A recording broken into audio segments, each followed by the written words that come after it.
Guinness World Record for that, which means it has been open for 1,300 years. That's 52 generations of the same family continuing on the business. That's bonanzas. That's more than bonanzas. It's determination, and I love it and respect it. Number 2 of these random facts is that yawning cools your brain. I keep reading a bunch of stuff every year about yawning, and I learn something new every time. I haven't heard this one though. There was a research conducted, I am paraphrasing, and it says that yawning plays an essential role in cooling our brains. It's not functional when the outside temperature is as hot as the brain. Will that make sense? And if you're wondering, yes, sleep deprivation does increase brain temperature, which could be a factor in why we yawn more when we're tired. Damn, I kind of want to talk about that for a while, but I guess I'll just get like the ideas off the top of my head off. The top of my head off. Off head off. Basically, we need to be, or we fall asleep better when our body temperature is lower than you'd typically be comfortable. And so I find it really quite fascinating that our brain temperature matters, since I don't think the brain has any pain receptors or nociceptors to really care what the temperature around it is. I don't think it cares what temperature. It could melt and it'd still be like, okay, I guess we're melted. But clearly there could be some linkage, an explanation as to why we yawn. It's like you haven't slept, your brain's overheated, and you're trying to cool yourself down. There's a lot we just like if there's a general summary that you should get from all of these videos, it's just that we don't know anything, especially about sleep. And that can be very, very exciting in regards to what we are going to discover. Number 3. It takes 68 days to swim the full length of the Mississippi River. Please tell me somebody did it.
I've seen this in slow motion before, this next fact, and it is that fleas are among the world's best jumpers. So they use their toes and their shins to jump. It's another fact I wasn't expecting. I didn't know you could call those little nubbins toes or shins. So they go about 80 times higher than their own height. Man, we humans are pretty weak and lacking in that area. It's like you jump off the ground without lifting your legs, and you really only jump like a foot if you're lucky. It's pretty sad. Okay. Number 6. An apple can last up to 10 months. 10 months. According to the U.S. Department of Agriculture, it'll last a few weeks before it'll rot. But in controlled atmospheric conditions, they can last 10 months. I probably should have read all of these first because they're catching me off guard when I'm reading them to try and find a quick summary for y'all.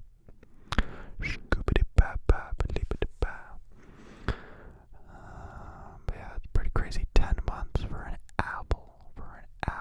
In an apple orchard when it's in a controlled environment, it can survive up to 10 months. Remember that for your next exam. Number 7. The word tragedy comes from the ancient Greek word meaning goat song. The greatest of all time song.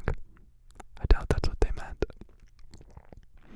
So it was used when there was a terrible event or a sad outcome. And it comes from the word tragedie. Tragedie as in D-I-E at the end. And that's medieval Latin for tragedy. Tragedy. D-I-A. And then Latin for tragodia. I wish we all still spoke Latin. That stuff just sounds so amazing all the time I hear it. And that original phrase directly translates to goat song. So you just follow the chain long enough. From English, Middle English, to medieval Latin, to Latin, and then to Greek. You get there eventually. And here's a theory for that. And it's that as goat songs, so Greek tragedies were known as goat songs because the prize in I just know Athens, but that's not what it says. Athenian play competitions was a live goat. So after the play, you would get a live goat and then become best friends. And that's why it would be called a tragedy. Interesting. That's all I have to say for that. Let's move on. Number 8. The creator of the Pringles can is buried in one. I mean, it's one way to go. So yeah, the creator who created the Pringles can in 1966 found his resting place in 2008. And for those who are curious, they also let us know that it's in the original flavor can, that is the red can. I only hope and assume that he was cremated and then put in the Pringles can and not squished and pushed. And no thank you. Number 9. The Wizard, the Wonderful Wizard of Oz Oz.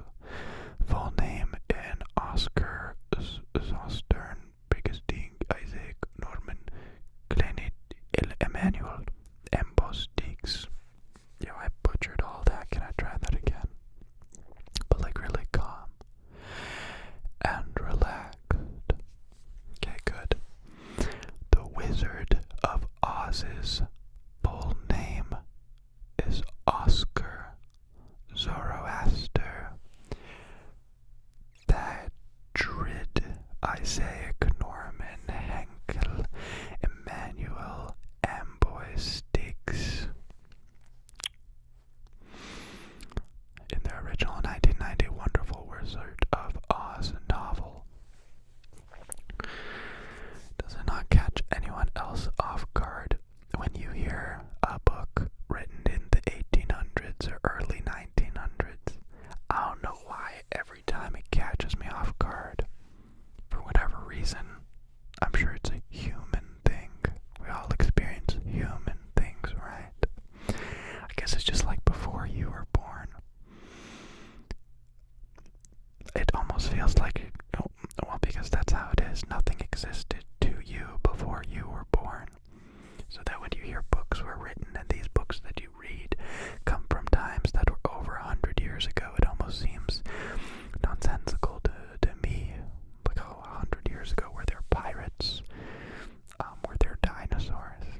Okay, well now I just sound ridiculous, but you get my point, right? Right.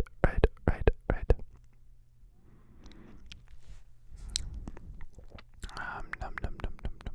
I'm glad they shortened it to Oz. Much easier,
occur somewhere in the United States. Wow, so that's a very, USA, big country, right? We can agree on that. So, I'm not going to do the math, but 16 million is a lot more than 100,000, of which 100,000 occur in the United States and 16 billion thunderstorms occur over the entire world. My gosh. Okay. Number 14, Michelangelo hated painting the Sistine Chapel and wrote a poem about it. This is something that he's famous for. He hates. I think a lot of artists have said that in the past.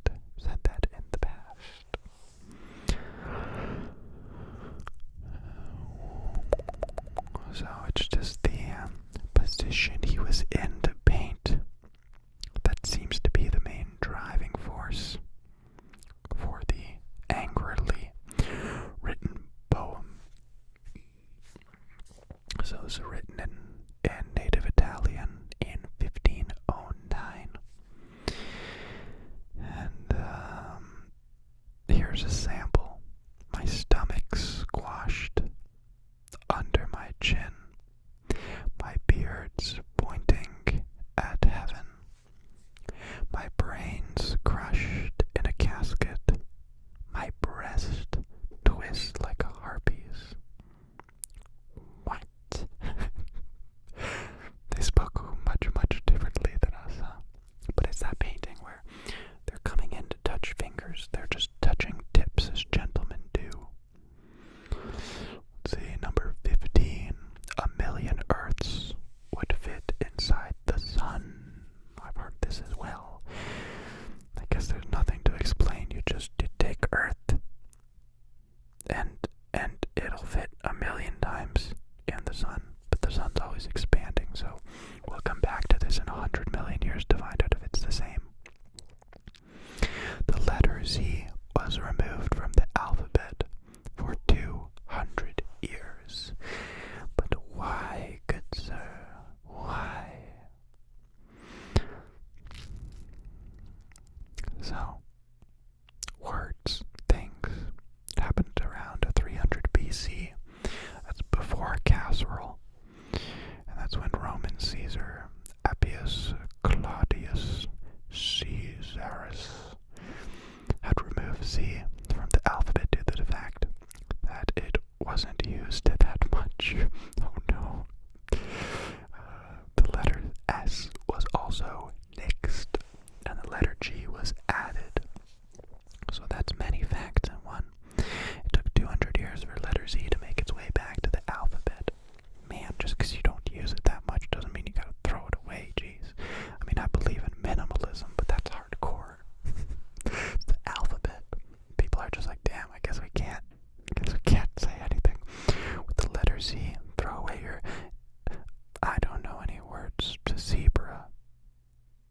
Zebra is the only word I know with Z. I want more info on that. I don't know, I find it so interesting. I'm glad they got rid of the letter S for a little bit. I, too, hate the letter S. I like stipple. But there's so many times I wish I didn't have to say the letter S.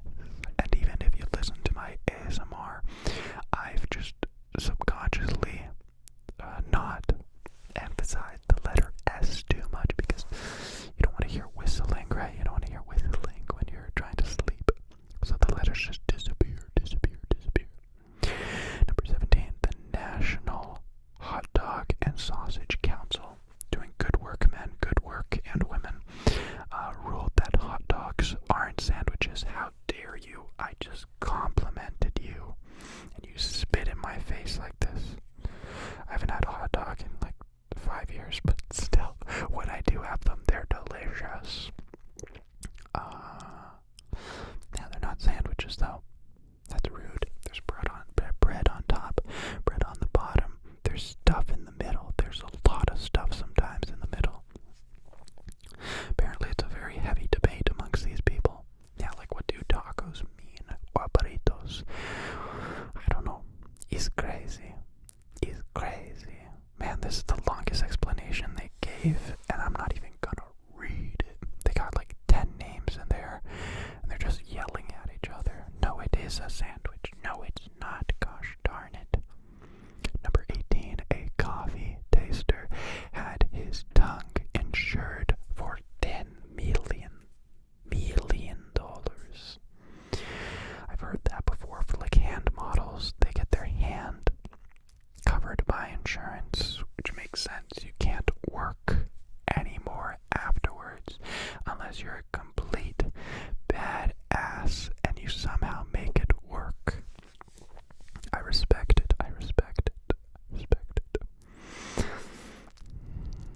But yeah, that's 10 million euro, which is 11.3 million doll hairs, but we don't know if they're Canadian doll hairs or American dollars, but we do know because they're converting from euro. So it's American dollars. Interesting. Very. Did I miss one? Yeah, the chills you get. This is number 19. The chills you get when listening to music are caused by your brain releasing dopamine. Damn, that song really do be hitting my receptors different. Some songs affect you more than others, pumping you up with energy or making you cry ugly tears. I don't think I've ever cried from a song. Sorry. And I'm just a big macho man, that's why, right? Yeah. Yeah, it's just how your brain reacts to the stimulation of all that dopamine being released. And you get chills.